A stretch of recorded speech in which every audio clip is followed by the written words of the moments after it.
apologize for my voice if it fades out during the hour. I am suffering from a cold, so please bear with me. All right, I think we're just about ready to start.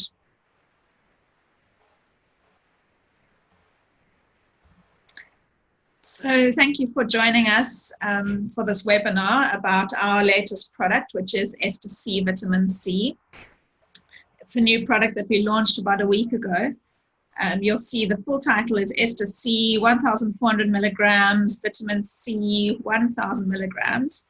That's because in each tablet of Ester-C, you will get a full 1,000 milligrams and there are a few other vitamin C metabolites which make up the rest of the tablet.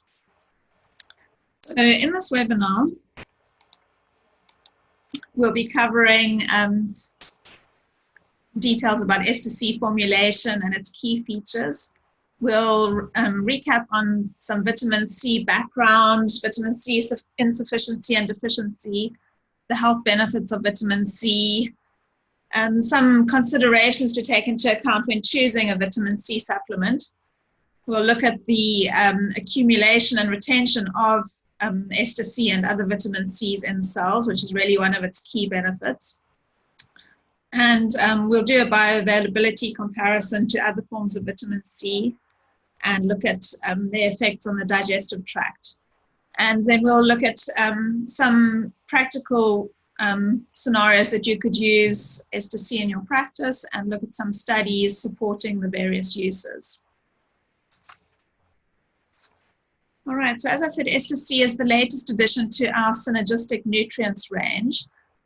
So these products can be used in conjunction with our clinical omega-3 range, but also as standalone supplements. And we always choose supplements which have scientific evidence supporting their use, both in the bioavailable forms and in dosages. So for those of you who are interested in the production process of Ester-C, vitamin C is combined with calcium in a chemical-free water-based process. And the main product of that reaction is calcium ascorbate.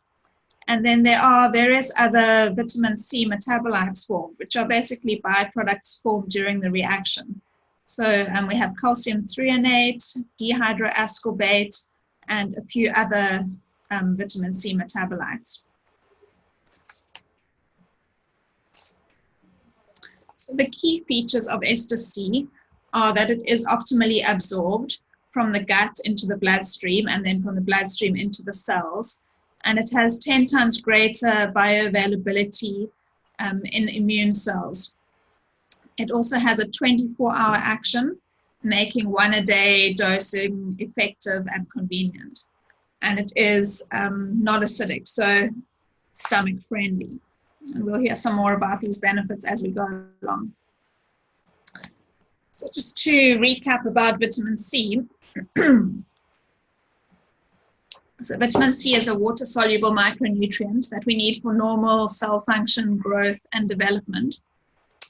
So some animals can manufacture vitamin C themselves, but humans don't have the enzyme that's needed, L-gulonolactone. So we need to take in vitamin C daily from the diet or from supplements. So standard vitamin C or ascorbic acid, if we take it in small doses, it's absorbed fairly well from the gut into the bloodstream. But it can struggle to enter cells, so the concentration in cells is much lower than that of the bloodstream. And it is excreted quite rapidly from the body. So once it enters cells, it leaves the cells quite quickly, and it also leaves the bloodstream quite quickly and is excreted as urine. So that we know that for vitamin C to perform its functions, it must act within cells and tissues. And that's the real advantage of Ester-C. So instead of just being absorbed into the bloodstream and being flushed from the body, it really gets into cells and tissues where we need it to function the most. And it remains at high levels in cells for 24 hours. So we get most of our vitamin C in the diet from fruit and vegetables. So we naturally think of citrus fruits, but we also find high concentrations of vitamin C in kiwis, mangoes, broccoli, tomatoes, and peppers. The current reference intake in the UK is 80 milligrams a day. And some of us require more than that. So, for example, smokers require an additional 35 milligrams of vitamin C just to meet their basic needs. Now, 5 to 9 servings of fresh or frozen fruits and vegetables should provide 200 milligrams of vitamin C, which seems like it would be more than adequate. However, we know that most of us, or most, maybe not us as practitioners, but most of our clients aren't meeting those requirements. Also, vitamin C is maybe the vitamin that degrades most during cooking. So a lot of vitamin C is lost when food is heated. And storage also depletes vitamin C in food. So if our clients are buying food mostly at supermarkets, that has often been transported for a long time. It's stood on the shelf for a long time. So the vitamin C levels will not be that you'd expect. So really, best is to buy local, seasonal, or frozen fruit and vegetables. So there are different factors relating to vitamin C insufficiency and deficiency. Luckily, deficiency is quite rare and is mostly seen in people with low socioeconomic conditions and a poor diet who are not getting in enough vitamin C from their diet. But there can certainly be those of us that are insufficient in vitamin C. So it could be due to reduced intake, so either just low fruit and vegetables, or those that have been processed a lot or stored for a long time, or maybe somebody is eating fruit and vegetables, but they're not eating the vitamin C rich ones. So some people, for dietary reasons, are avoiding citrus fruit and tomatoes and peppers, and they might not actually be getting in enough vitamin C. Then there are those of us that have increased requirements, so in pregnancy. Some of us are genetically predisposed to absorb less vitamin C. So sodium vitamin C transporters are responsible for vitamin C absorption from the gut into the bloodstream and again into the cells. And there are single nucleotide polymorphisms which predispose one to absorb less vitamin C. And there might be other reasons for reduced absorption, such as inflammatory bowel disorders. Then in conditions where there's increased oxidative stress, so for example in smokers or strenuous exercises, there are increased requirements for vitamin C. And those clients with underlying health conditions such as diabetes, hypertension, and obesity will also have increased vitamin C requirements.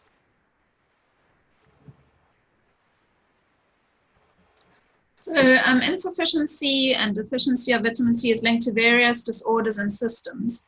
And some of these symptoms are quite generalized and can be caused by a lot of things. So it would be more a combination of these different conditions that might make one think of a vitamin C insufficiency. So symptoms such as fatigue, poor immunity, poor wound healing, gum inflammation and bleeding, abnormal bruising and bleeding, muscle, joint, and back aches, and skin disorders such as very dry skin or follicular hyperkeratosis. So the joint aches, it's quite an interesting one because sometimes when people do have joint aches, one thing they do is cut back on citrus and tomatoes, maybe peppers, but it's also shown that a lack of vitamin C can also bring on joint aches. So there are multiple health benefits of vitamin C, which are the same as Ester-C. We'll just recap those. So the one is supporting immune function, and we're especially confident that Ester-C will do this because it does have 10 times better bioavailability in white blood cells than standard vitamin C. Vitamin C is also a great antioxidant. It supports normal collagen formation, which is vital for healthy bones, joints, and skin. It reduces fatigue because it plays a key role in energy production. It's needed for healthy teeth and gums. And it also increases iron absorption from the gut, both from food and from iron supplements. And it also supports normal functioning of the nervous system. So when one's choosing a vitamin C supplement, the standard go-to might be ascorbic acid. It's cheap, easily available. But really, when we choose a supplement, obviously we want to recommend something that we know is going to work and something that's convenient to take. Because although ascorbic acid might be the go-to, we would really have to take it in multiple doses throughout the day, as we'll see from the presentation, for it to reach levels anything like we might see with Ester-C. So Ester-C can, we'll see as we go on. All right, and also we'd like to consider its effect on the digestive tract. So we'd like to supplement without side effects when possible.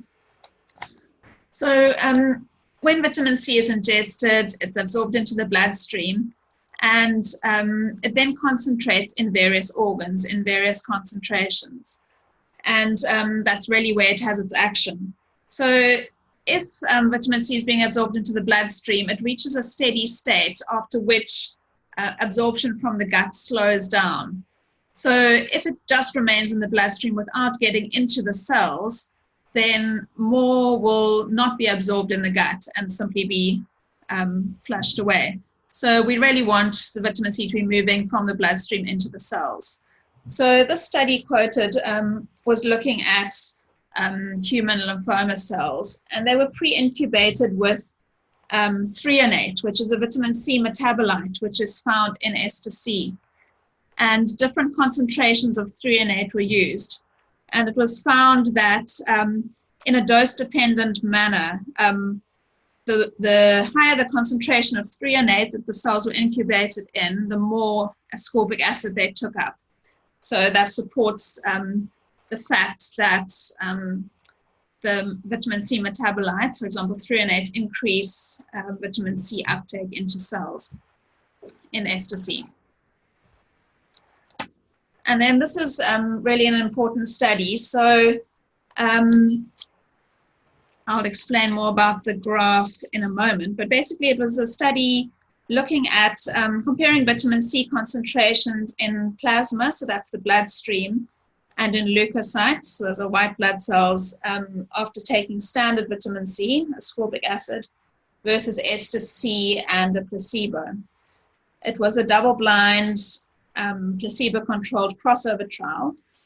So there were 40 subjects, and they each received 1,000 milligrams of ascorbic acid, 1,000 milligrams of Ester-C or a placebo at a certain time point.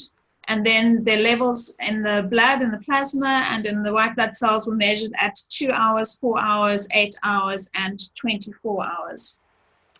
And there were 3 24-hour test periods, so they each participant received each product with a 7-day washout period between the different treatments.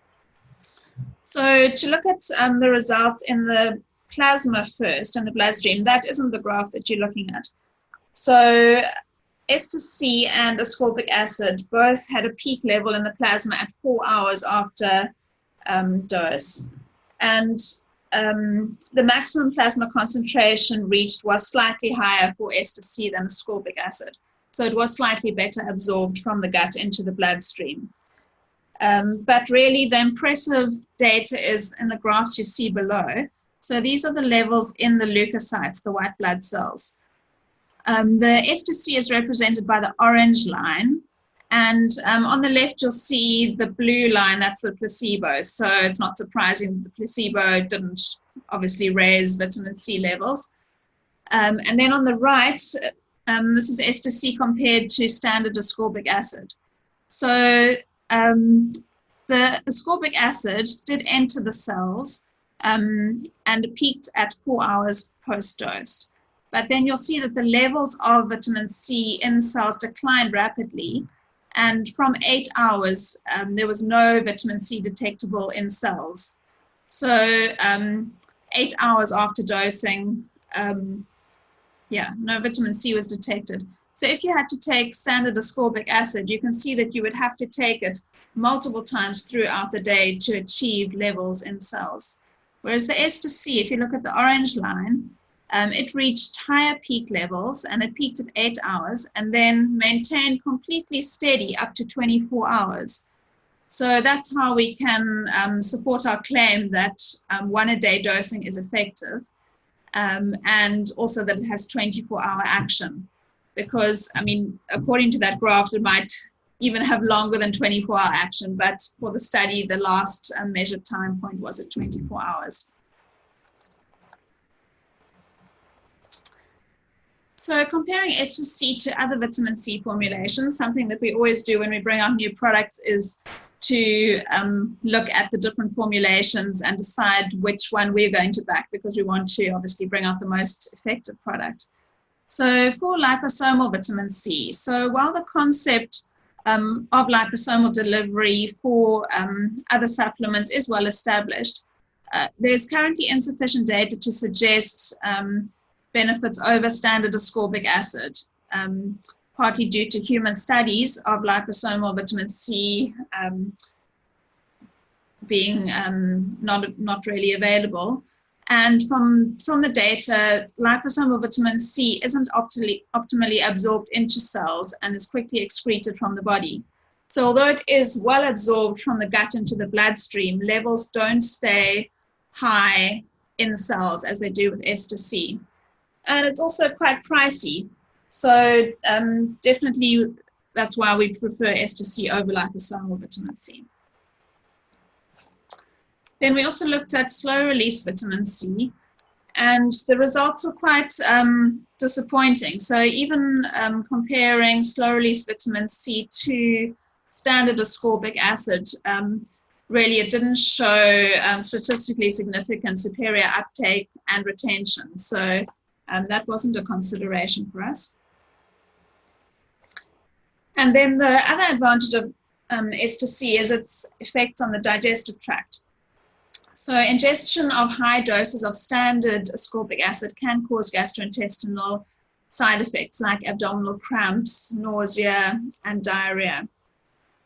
So in this study, to look at the effects on the digestive tract, 50 healthy volunteers who had a known sensitivity to acidic food were recruited. So this was a double-blind crossover study in which the participants were given Ester-C and ascorbic acid, 1,000 milligrams each. So they had their medication for 3 days, followed by a 3-day washout, and then were given the other treatment. And the results for Ester-C were that there were statistically significantly fewer epigastric adverse events, and 72% rated the tolerability of Ester-C as very good.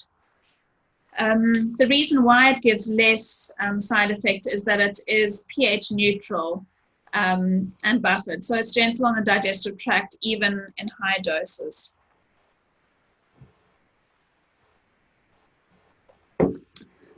Then looking at which clients are recommended Ester-C and who you could use it for. Some clients could be those in need of immune system support, so prevention and treatment of the common cold and pneumonia. And that sounds like all of us during winter time could use some immune system support. Clients with dental disease, so those with gingivitis or periodontal disease. Those with poor wound healing, post-operatively or following trauma. And it could also be given as for those that are going in for elective surgery, before surgery, to improve their ability to heal. Athletes might use it just because their requirements are generally higher, and also to prevent them getting respiratory tract infections while training hard. Those with skin conditions could try it to see if it improves, so keratosis pilaris or very dry skin. It can help in some cases of joint pain. In clients with fatigue, it might be used alongside other measures. And in those having treatment for anemia, as mentioned, it can help with iron absorption. So to look at some more interesting studies, this was a study done in 2002 with Ester-C and the common cold to see if it prevented or shortened the duration of the common cold. So 168 non-influenza vaccinated participants were recruited. It was a double-blind, placebo-controlled trial. The participants were given Ester-C 1,000 milligrams or placebo once daily for 60 days, so 2 months between November and February, so the peak cold season. The Ester-C was well tolerated, and the participants had greatly increased satisfaction compared to the previous vitamin C supplements that they'd taken. So looking at the incidence of colds, in the Ester-C group, there were 37 colds compared to 50 in the placebo group, so less colds, which was statistically significant. But what's more impressive is that there were fewer days of being virally challenged, so having symptoms basically. In the Ester-C group, 85 days versus 178 days in the placebo group, so less than half the days. And there was a significantly shorter duration of severe cold symptoms, so 1.8 days versus 3.1 days. And during the study, in the placebo group, 16 of the participants had more than one full-blown cold, but only 2 in the Ester-C group had a reinfection. And compared to previous winters, participants in the Ester-C group said they'd had a 77% reduction in coughing, which is really impressive. So in summary, volunteers in the Ester-C group were less likely to get a cold and recovered faster if infected.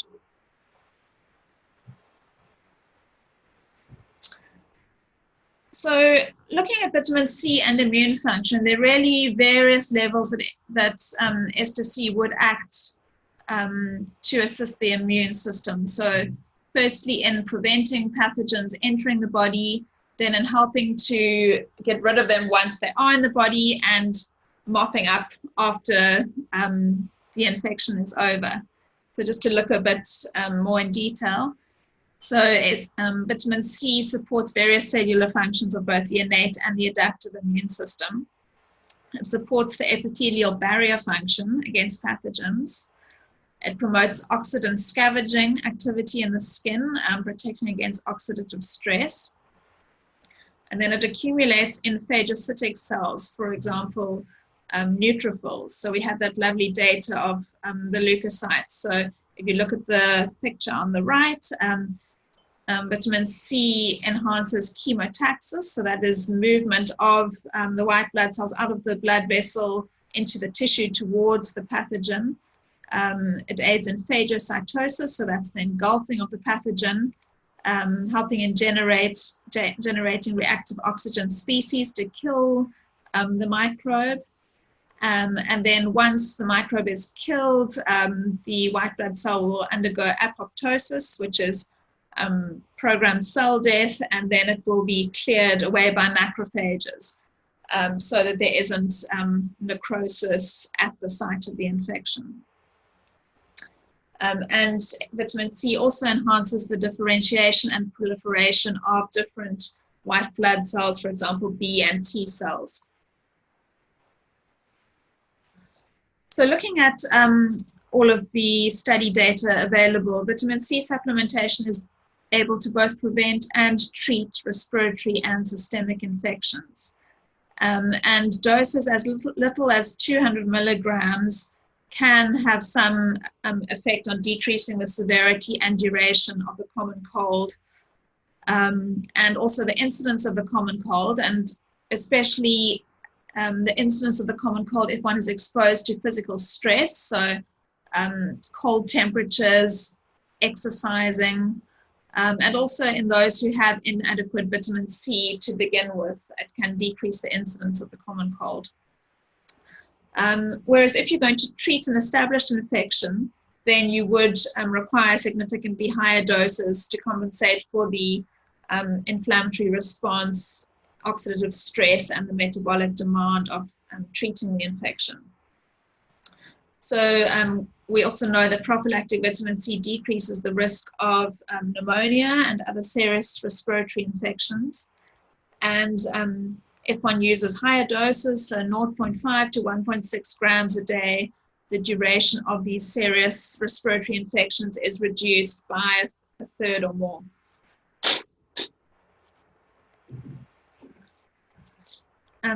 Then a study was done in some participants with osteoarthritis.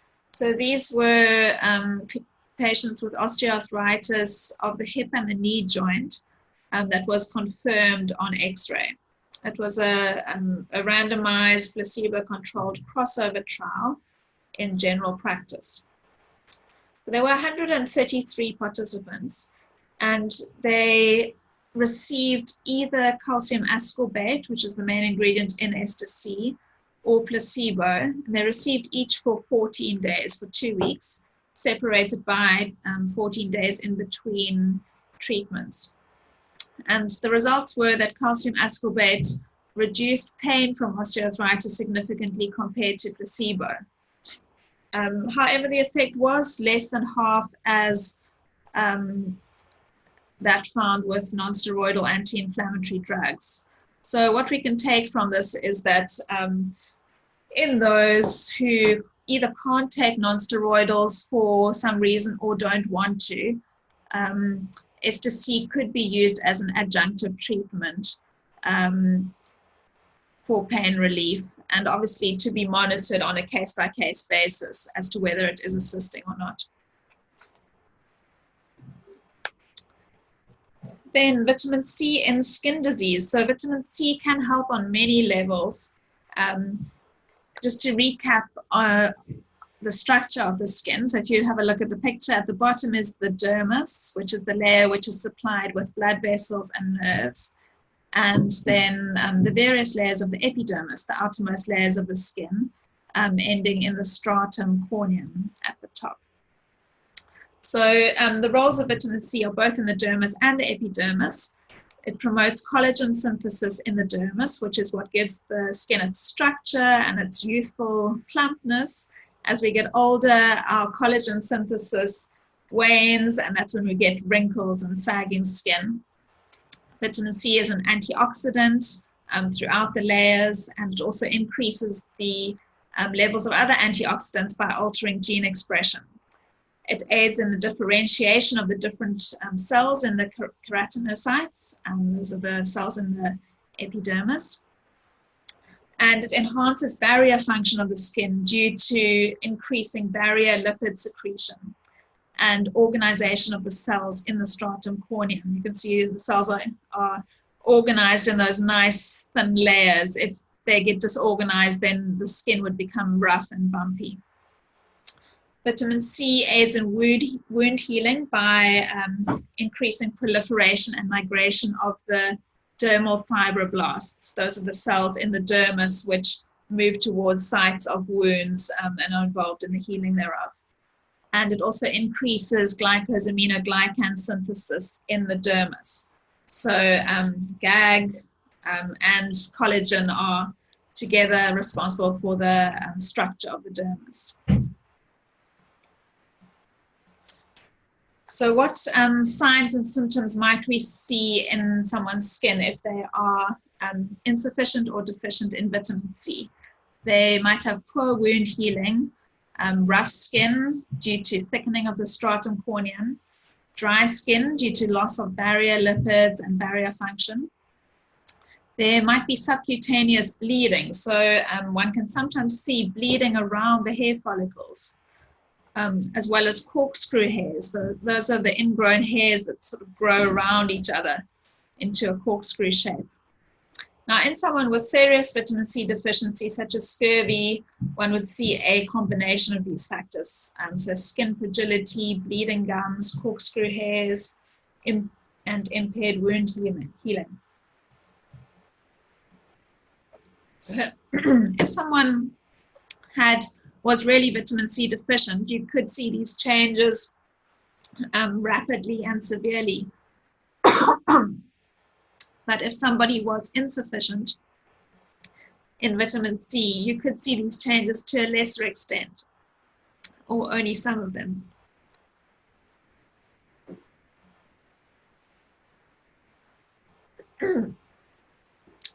Just bear with me as I recover my voice. So we might think, should we use topical vitamin C or systemic? So in the dermal layer, systemic vitamin C will get to the dermis really easily with the blood vessels. It is more difficult for vitamin C to move from the dermis into the epidermis. So there aren't any blood vessels. The vitamin C needs to diffuse between the cells. And also there's little extracellular fluid between the cells for it to move between the cells. However, if you had to apply vitamin C topically, it would also struggle to move from the epidermis down into the dermis. And studies have shown that if there is sufficient vitamin C levels in the plasma, then topical application does not increase the vitamin C content of the skin overall. So that would support systemic vitamin C supplementation rather than topical.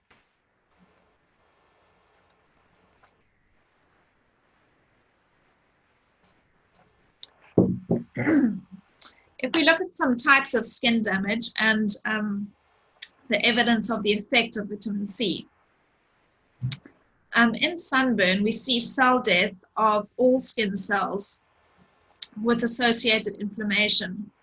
And vitamin C has been proven to improve resistance to UV exposure and sunburn. So in clients who are prone to sunburn, if they're going to be exposed to a lot of sun, so for example, a holiday abroad, or even the last glorious summer we had in the UK, they could take Ester-C as a preventative against sunburn. And then something we'd all like less of, wrinkles in our life. Wrinkles are due to dermal layer changes, so deterioration of collagen and elastin fibers. And vitamin C lessens wrinkle depth by increasing collagen formation by fibroblasts.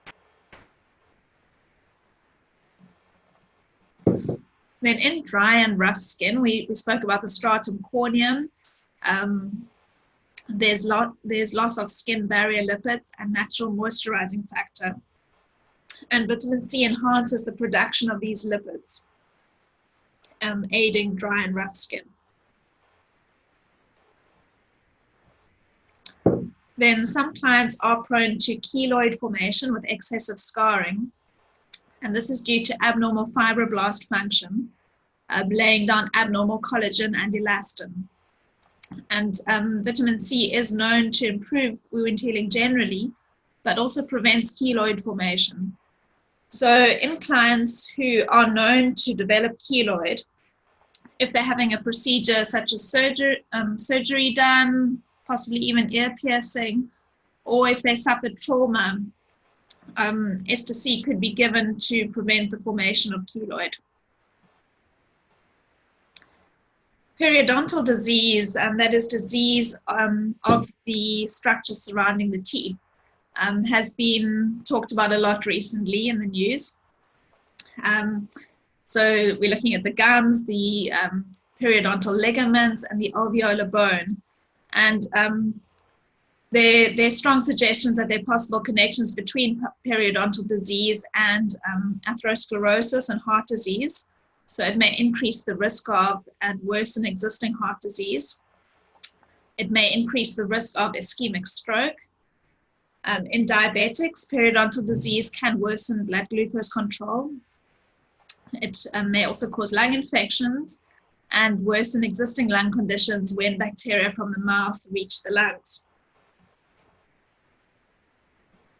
And also in the news lately, there are also possible links between periodontal disease and Alzheimer's disease.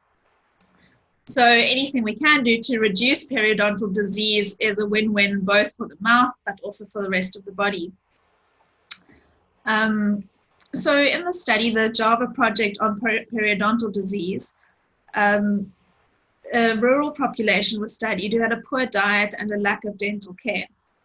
There were 98 volunteers, and at baseline, 55% of them had insufficient plasma vitamin C levels. So they were given 1 tablet a day containing 200 milligrams of Ester-C with some citrus flavonoids added. Basically quite similar to Ester-C. And they were looking at what the effect would be on periodontal pathogens. So basically bad bacteria in the mouth. CRP, which is a blood marker of inflammation in the body, and also HbA1c, which is an indicator of what one's blood glucose level has been over the last 2 to 3 months.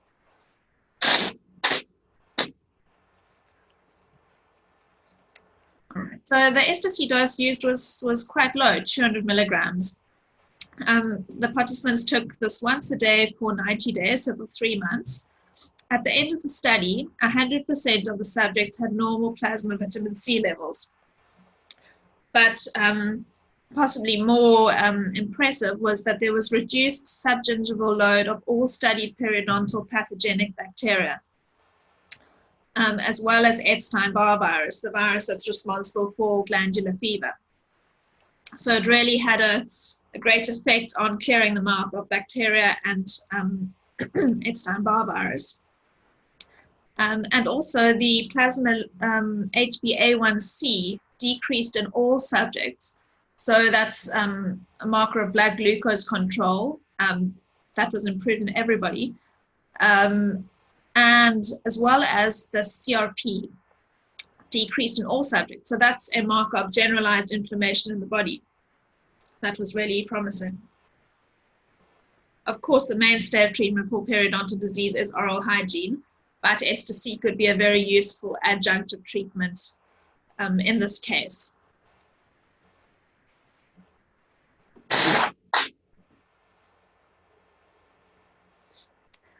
So whether high-dose vitamin C does lead to the formation of kidney stones is controversial, but it is something that some clients might be concerned about, as well as some healthcare professionals. So the most common type of kidney stone is calcium oxalate stones, and hyperoxaluria, which is increased oxalates in the urine, is a risk factor for the development of these kidney stones. Now, we know that high doses of standard vitamin C, ascorbic acid, do increase oxalates in the urine, and some feel that that would be a risk factor then for kidney stones. So in this randomized double-blind crossover study, there were 50 participants who were given Ester-C or followed by ascorbic acid or vice versa. So for 5 days, they were given 1,000 milligrams of vitamin C a day. And then for the next 5 days, 2,000 milligrams. So really high doses, especially the 2,000 milligram dose. And the level of oxalates in the urine was measured. And there was a significant difference between the two groups. What was quite surprising is that while in the ascorbic acid group, the level of urinary oxalates increased, as we know that it would, in the Ester-C group, the level of oxalates actually decreased. So from that, we can confidently infer that there wouldn't be any increased risk of kidney stones with Ester-C.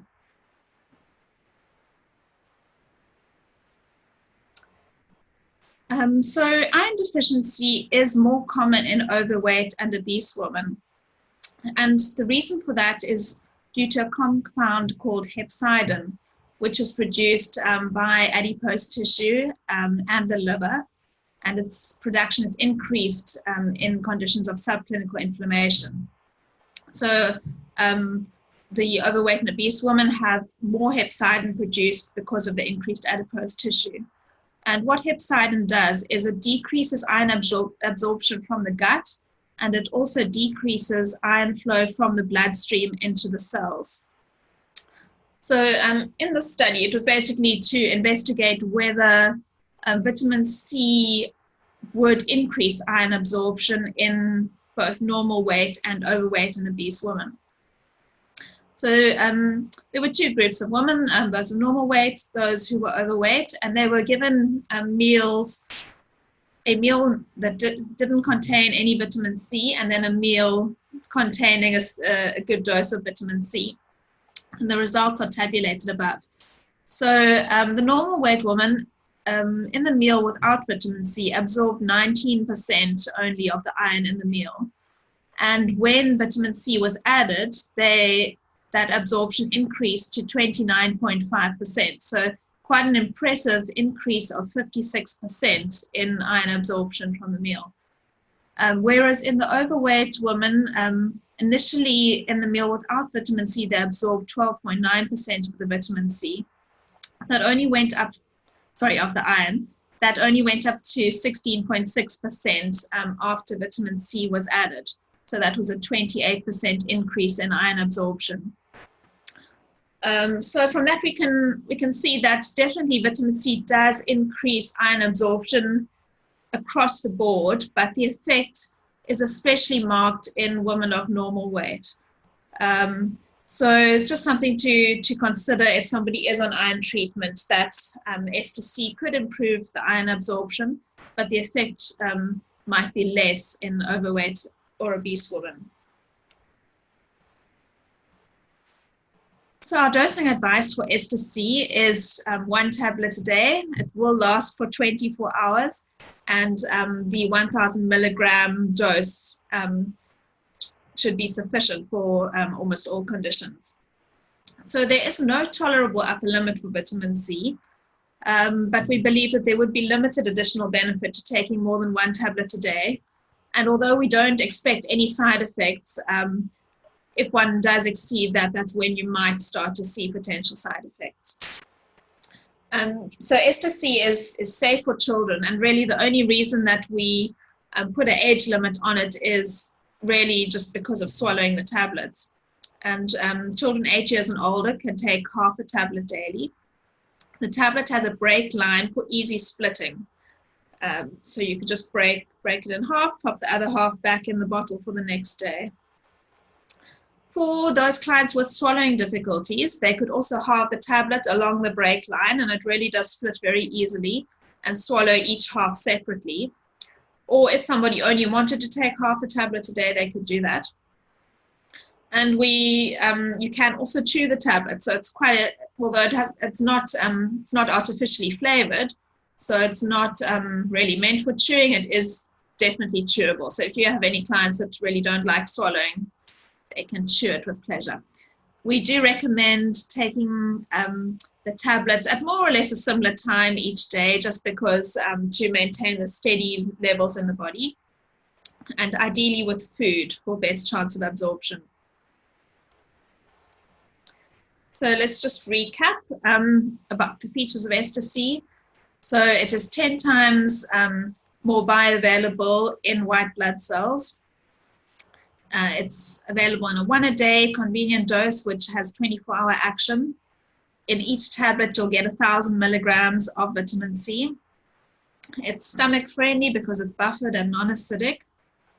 It has multiple health benefits. So vitamin C is an antioxidant. It reduces tiredness, increases iron absorption. It supports the immune system, supports collagen formation for healthy bones, cartilage, and blood vessels. And it supports normal skin, gums, teeth, and the nervous system. And it comes in a bottle of 60 tablets. So if you're taking 1 a day, it will last for 2 months. Maybe some clients will only take it at certain times, not consistently, but it will last for quite a while. So we're pleased to say that Ester-C is free from dairy and lactose, wheat, gluten, soya, and yeast. It's free from artificial colors, flavors, preservatives, and sweeteners. As with all our products, it's not genetically modified, and it is vegan approved and suitable for those on a kosher and halal diet. All right, so that's us in the company. If you've got any other questions after the presentation, feel free to get in touch with us. You can also email us on info@igennus.com or ask our experts at igennus.com. I hope that Nina's answered your questions throughout the presentation, but I'm just going to have a look and see if there are any other pending questions.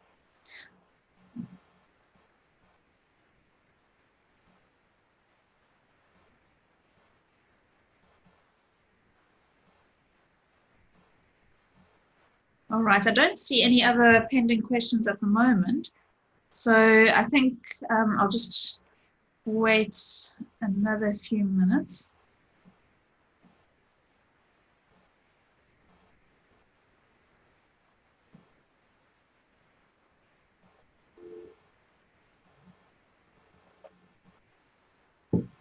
I see a question about astaxanthin, how astaxanthin compares to Ester-C. So they're both antioxidants. They both have antioxidant function. If one only wants an antioxidant, astaxanthin is probably a more powerful antioxidant, but Ester-C has all the other benefits. So I think it really depends on the reason for taking an antioxidant. Yeah. So as we discussed, Ester-C has benefits for fatigue, for bones, joints, skins, oral health, the immune system.